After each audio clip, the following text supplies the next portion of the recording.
కృష్ణ, నాది నార్కల్ జిల్లా.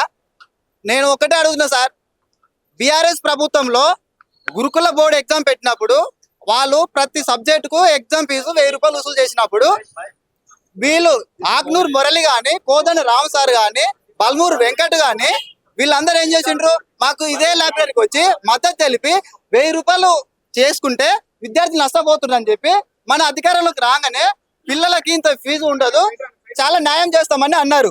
మళ్ళీ ఇప్పుడు కాంగ్రెస్ ప్రభుత్వంలో టెట్ నిర్వహించిండ్రు, డిఎస్సి పెట్టిండ్రు.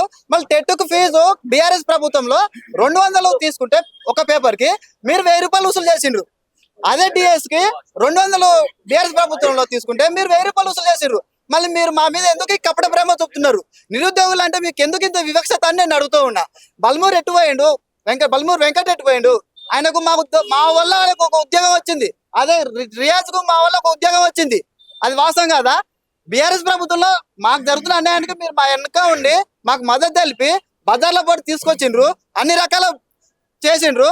మాకు కాంగ్రెస్ వస్తే కలిసి వస్తుందని మేము ఎన్నో కళ్ళు కానీ పట్నం నుంచి పల్లెటూరుకు పోయి కాళ్ళు కంకణ కట్టుకొని కాంగ్రెస్ ప్రభుత్వం అధికారంలోకి వస్తే మా బతుకులు బాగుపడతాయని మా పేరెంట్స్ కాళ్ళు మోకి ఏళ్ళు మోకి మా బంధువులను మా ఫ్రెండ్స్లను అందరూ ఏకదాటిగా వేసి కాంగ్రెస్ ప్రభుత్వం గెలిపించినాం. మళ్ళీ మీకు ఎక్కడ పోయింది చిత్తశుద్ధి? మా మీద ఎందుకు ఇంత వివక్షత అని అడుగుతూ ఉన్నా. ఇంకొకటి, ఇప్పుడు డిఎస్ కి అన్నాగానే ప్రమోషన్స్, ట్రాన్స్ఫర్స్ దాంతో ముడిపడి ఉంది అన్నారే, మళ్ళీ ట్రాన్స్ఫర్స్ అవుతున్నాయి, ప్రమోషన్స్ అవుతున్నాయి. ఇంకా ఏంటికి ప్రాబ్లం ఉంది? డిఎస్ పోస్టులు ఎందుకు పెంచావంటున్నా, ఎందుకు పెంచని అంటున్నావు? ఎగ్జామ్ కి కనీసం 2 నెలలు 3 నెలలు గ్యాప్ ఇస్తాను. రేపు 4 తారీఖు వరకు డిఏఓ ఎగ్జామ్ ఉన్నాయి, రేపు వరకు హాస్టల్ ఎగ్జామ్స్ ఉన్నాయి. హాస్టల్ ఎగ్జామ్స్ రాసి డిఏఓ ఎగ్జామ్ రాసి రేపు మళ్ళీ 17 కి డిఎస్ ఎగ్జామ్ ఎట్లా రాసావా? మినిమం ఉండాలి కదా. ఎందుకు మీరు ఇట్లా తేడా వస్తున్నారు? Group 2, group 3, group 1. మీరు ఇంకొకటి బట్టి విక్రమార్క ఐదు దాచుకున్న కాడికి బీఆర్ఎస్ ప్రభుత్వంలో 1:100 చేస్తే నష్టమే క్వశ్చన్ చేసిన బట్టి విక్రమార్క. మళ్ళీ నీకు ఇప్పుడు ఎందుకు 1:100కి ఎందుకు ఫిలిమ్స్ మెయిన్స్ కి ఎంపిక చేయండి అంటున్నావు? ఎందుకు చేస్తే ఏం నష్టమైంది? రాసేతోళ్ళ మేము ఉన్నాం కదా, నీకెందుకు? ఇంకొకటి, ప్రతి పోస్ట్ పెంచడం వల్ల మాకు న్యాయం జరుగుతుంది కానీ అన్యాయం జరగదు.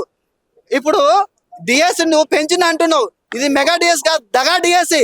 డిఎస్ పైన ఇప్పటికైనా ప్రతి సబ్జెక్ట్ లో కొన్ని జిల్లాల్లో కొన్ని కేటగిరీలు అసలు 0. నీవు ఇప్పుడు పెంచిన పోస్టులను ఇప్పుడు ట్రాన్స్ఫర్ ప్రమోషన్ ద్వారా ఖాళీ అయిన పోస్టులను ఈ డిఎస్ యాడ్ చేయకుండా నెక్స్ట్ డిఎస్ యాడ్ చేస్తే బిఎస్ ప్రభుత్వంలో డిఎస్ విడుదల చేసినప్పుడు ఎట్లా 0లో ఉండవో నువ్వు నెక్స్ట్ డిఎస్ చేస్తే అదే 0లు కనబడతాయి. అదేదో ఇప్పుడే నువ్వు యాడ్ చేస్తే కనీసం కొన్ని కేటగిరీల వాళ్ళకి లేనే లేవు, వాళ్ళకన్నా యాడ్ అవుతాయి. దయచేసి అయితే చెప్తున్నా ప్రభుత్వానికి,